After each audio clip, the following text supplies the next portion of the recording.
wabarakatuh. Baik lagi di video yang keempat ya. Di kali ini kita membahas tentang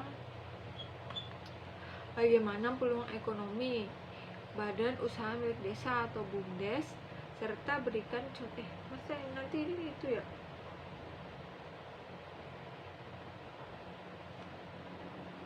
Nah, kali ini saya mau bahas tentang bagaimana peluang ekonomi dari BUMDes atau Badan Usaha Milik Desa, dan nanti saya akan jelasin contoh BUMDesnya yang berkembang pada saat pandemi COVID-19 ini.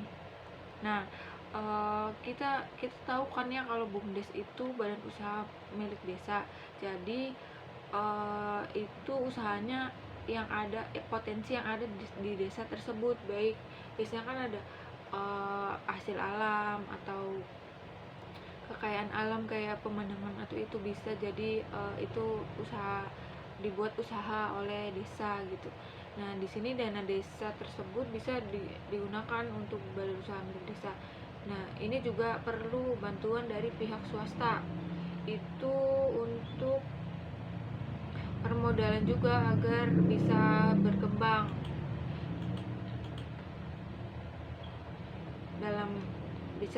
dalam jangka panjang dan untuk menyediakan sarana prasarana tersebut. Nah, di sini saya mau menjelasin ada dua contoh BUMDes yang berkembang di saat pandemi ini. Yang pertama yaitu BUMDes di Desa Ngeringin Rejo, Kecamatan Kalitiduk, Kabupaten Bojonegoro, Jawa Timur. Nah, ini cukup unik dibandingkan di desa lain. Biasanya BUMDes ini membuat usaha baru sesuai dengan potensi peluang usaha dan jenis usahanya, tidak membuat usaha baru tidak membuat usaha yang sudah ada. Sebaliknya, BUMDes Ngering Rejo ini menggandeng dan mengembangkan usaha komunal warga yang sudah berjalan. Jadi ini dikembangkan lagi, yang tadinya udah ada dikembangkan agar menjadi lebih besar dan bisa dikenal oleh banyak orang dan bisa lebih produktif. Nah, di sini khususnya itu dalam usaha argowisata, yaitu pengelolaan perkebunan belimbing milik warga yang sudah berjalan. Jadi ini tadinya milik warga tapi disatukan oleh BUMDes. Jadi nanti hasil usahanya itu bisa dibagi dan dia juga diberi modal gitu. Jadi sama-sama menguntungkan. Nah, sepanjang tahun 2020 ini jadi objek wisata belimbing ini atau argowisata ini jumlah pengunjungnya menurun drastis sekitar 30% dari tahun sebelumnya. Itu pun kunjungan di masa-masa pelonggaran oleh pemerintah. Jadi kalau udah PSBB itu nggak boleh sama sekali. Nah, sekitar 35% dari total keuntungan tiket pengunjung pengelola kami serahkan ke BUMDes. Dana itu diputar untuk pengelolaan, perawatan fasilitas, dan juga untuk pengembangan. Nah, pada saat pandemi COVID ini membuat lama-kelamaan itu kan makin turun, jadi harus ditutup. Nah, menurut petaninya ini harus bekerja ekstra untuk menjual hasil panennya. Jadi mereka bingung jual belimbingnya itu kemana, karena kan udah ditutup, jadi nggak ada yang datang dan nggak ada yang beli. Nah, lalu dia berharap bantuan yang fokus dalam pengembangan produk hasil panennya itu. Nah, Kepala Desa Ngringin Rejo, Pak Endang, menjelaskan pihaknya sudah lama membuat beberapa jenis produk turunan dari belimbing.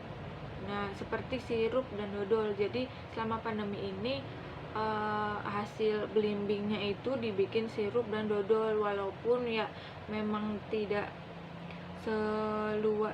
hasilnya tidak sebesar yang kalau misalnya banyak pengunjung begitu, tapi ini sangat membantu, jadi masih bisa ada yang dikembangkan seperti itu. Nah, ini yang kedua yaitu desa yang mengandalkan sektor wisata, yaitu dari BUMDes Ijen Lestari.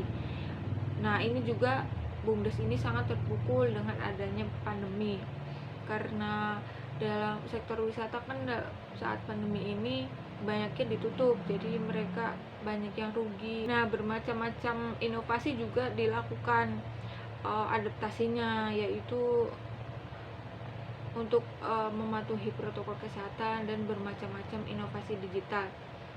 Nah, jadi BUMDes Taman Sari ini dia selama tutup itu dia menyuruh pegawainya itu untuk membuat fasilitas kayak untuk cuci tangan, pokoknya untuk protokol kesehatan, membuat face shield kayak gitu. Jadi di saat buka mereka fasilitasnya udah lengkap sesuai protokol kesehatan, jadi pengunjung juga nyaman gitu. Jadi selain ada kerugiannya mereka tutup, mereka bisa memanfaatkan waktu itu untuk memperbaiki fasilitas di tempat wisata tersebut. Jadi sehingga pas udah bisa dibuka lagi, fasilitasnya udah memadai sesuai protokol. Jadi petugasnya nanti pakai masker, face shield, dan pengunjung yang masuk itu dicek suhunya dengan termogan. Nah, pengunjung juga wajib pakai masker nah ini jadi sebelum pandemi rata-rata pengunjungnya mencapai 700 orang. Saat ini pandemi meski dibatasi, kuota tiketnya juga melalui online, jadi nggak menyediakan langsung, jadi dia lewat online. Pengunjung bisa bahkan jadinya pengunjung bisa nyampe 800 orang per hari. Nah, itu juga di luar dugaan. Kuota tiket di Senang Seruni 250 orang per hari, tapi orang hilir mudik tidak seharian penuh di sana, sehingga kalau akhir pekan bisa mencapai 700 sampai 800 orang. Nah, segitu aja video yang keempat ini. Semoga bermanfaat untuk kalian semua yang nonton. Jangan lupa like, comment, subscribe, dan share. Terima kasih.